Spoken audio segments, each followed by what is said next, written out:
Assalamualaikum warahmatullahi wabarakatuh. Alhamdulillahillazi hadana lihaza wa ma kunna linahtadiya laula an hadanallah. Amma ba'du. Pertama-tama puji dan syukur kita panjatkan kepada Allah Subhanahu wa taala yang telah memberikan berbagai nikmat kepada kita. Nikmat umur, nikmat kesehatan, nikmat rezeki, dan berbagai nikmat yang lain-lainnya yang tidak dapat kita sebutkan satu persatu.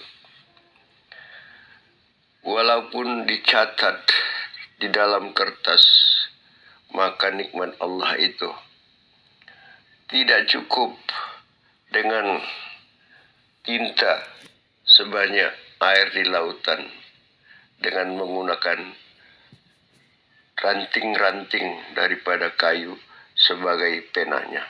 Saking banyaknya nikmat daripada Allah Subhanahu wa taala. Selanjutnya salawat dan salam kita sampaikan kepada junjungan kita Nabi besar Muhammad sallallahu alaihi wasallam. Semoga kelak kita dapat bertemu dengan beliau di hari akhirat kelak, terutama di surga ya Allah Subhanahu wa taala. Selanjutnya saya ingin menyampaikan bahwa topik bahasan kita pada kali ini adalah mengenai Al-Quranul Karim. Sebagaimana kita ketahui bahwa Al-Quran atau sering disebut Al-Quranul Karim adalah merupakan kitab suci daripada agama Islam. Di samping adanya hadis atau sunnah Rasulullah sebagai sumber hukum dalam agama Islam. Kitab suci Al-Quran adalah firman-firman Allah, wahyu yang disampaikan kepada Nabi Muhammad SAW melalui malaikat Jibril selama kehidupan Rasulullah SAW sejak menjadi Rasul. Kita ketahui Nabi Muhammad SAW diangkat menjadi Rasul pada usia 40 tahun. Dan beliau meninggal pada usia sekitar 63 tahun. Jadi kitab suci Al-Quran itu diturunkan dalam waktu 23 tahun secara berangsur-angsur, di mana terdiri daripada dua bagian, yaitu ayat-ayat Makkiyah dan ayat-ayat Madaniyah. Ayat-ayat Makkiyah adalah ayat-ayat yang diturunkan selama beliau bermukim di Makkah. Sedangkan ayat-ayat Madaniyah adalah ayat-ayat yang diturunkan selama Rasulullah bermukim di Madinah. Ayat Makkah atau ayat Makkiyah ini ditandai dengan bunyi ayat Ya Ayuhan Nas. Sedangkan ayat Madaniyah dimulai dengan bacaan Ya Ayyuhallazina amanu. Kemudian daripada itu, jumlah ayat daripada kitab suci Al-Quran adalah 6.666 ayat ataupun 114 surat yang diturunkan secara berangsur-angsur sejak malam Ramadan waktu beliau diangkat menjadi Rasul. Turun ayat pertama yaitu surat Iqra. Iqra bismi rabbikal ladzi khalaq, khalaqal insana min 'alaq. Iqra wa rabbukal akramul ladzi 'allama bil qalam, 'allamal insana ma lam ya'lam. Itu adalah surat pertama yang diturunkan pada saat Rasulullah berada di Gua Hira. Kemudian menyusul surat-surat berikutnya sampai pada suatu hari sesudah pulang dari haji di Mekah, maka di satu tempat di Arafah beliau berkhutbah bahwa pada hari itu sudah turun ayat yang terakhir yang menyatakan bahwa sunnah daripada Islam itu, syariat daripada Islam itu sudah sempurna, ya, dengan ayat yang menyatakan bahwa kesempurnaan daripada kitab suci Al-Quran itu. Yang sekarang yang penting bagi kita adalah sebagai umat Islam, sebagai seorang yang menganut agama Islam, yang mengaku agama Islam, bahwa kita sudah mempunyai kitab suci Al-Quran yang seharusnya kita bisa baca, bisa kita pelajari, dan kita tahu apa isinya. Karena kitab suci itulah yang akan membimbing kita dalam kehidupan sehari-hari, apa yang bisa dikerjakan, apa yang boleh dikerjakan, dan apa yang tidak boleh dikerjakan. Jadi dalam hal ini seharusnya kita mampu membaca Al-Quran. Untuk itu kita dituntut belajar bagaimana cara membaca Al-Quran. Karena Al-Quran itu adalah dalam bahasa Arab dan dengan tulisan huruf Arab. Maka kita harus juga belajar bagaimana membaca huruf Arab dan bagaimana nanti bisa mengetahui bahasa Arab, paling tidak dengan membaca tafsir Al-Quran tersebut. Maka sejak dini, sejak masa kanak-kanak kepada anak-anak kita, bagi kita yang sudah berusia lanjut, ya, kita punya anak-anak, didorong untuk belajar membaca Al-Quran, belajar Al-Quran. Pertama-tama yang dipelajari adalah bagaimana cara membaca Al-Quran. Kemudian bagaimana menghafal Al-Quran. Kalau bisa hafal 30 juz. Seseorang yang telah bisa menghafal 30 juz Al-Quran tersebut, itu disebut Al-Hafiz. Kalau tak bisa juga, kita membaca Al-Quran itu bisa menghafal juz 30.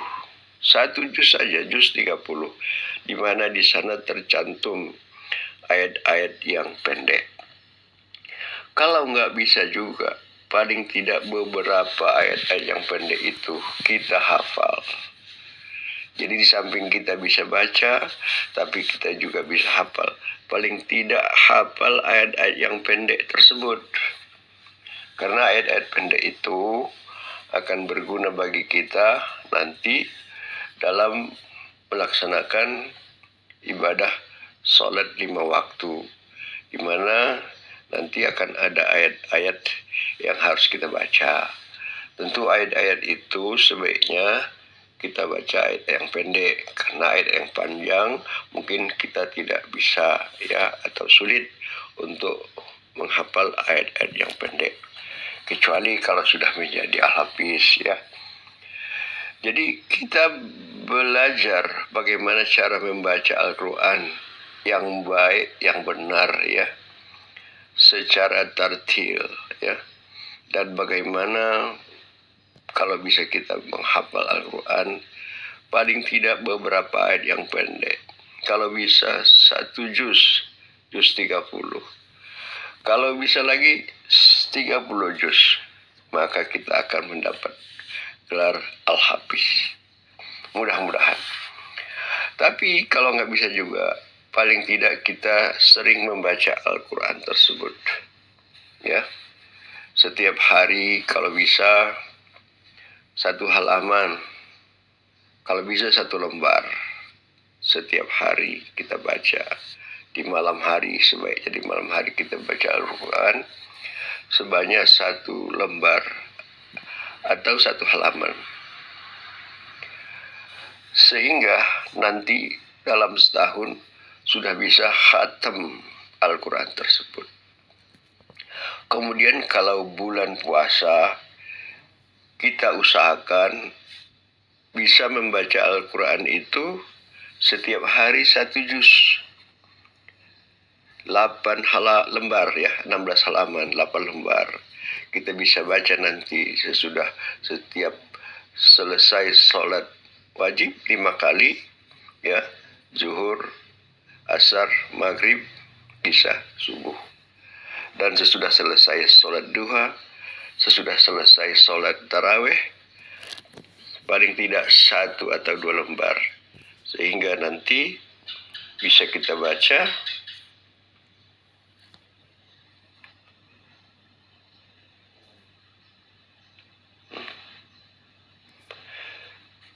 sehingga kita bisa baca seluruh daripada ayat Al-Quran tersebut selama 1 bulan. 30 juz. Jadi 1 juz 1 malam. 30 malam ya, 30 hari bulan puasa.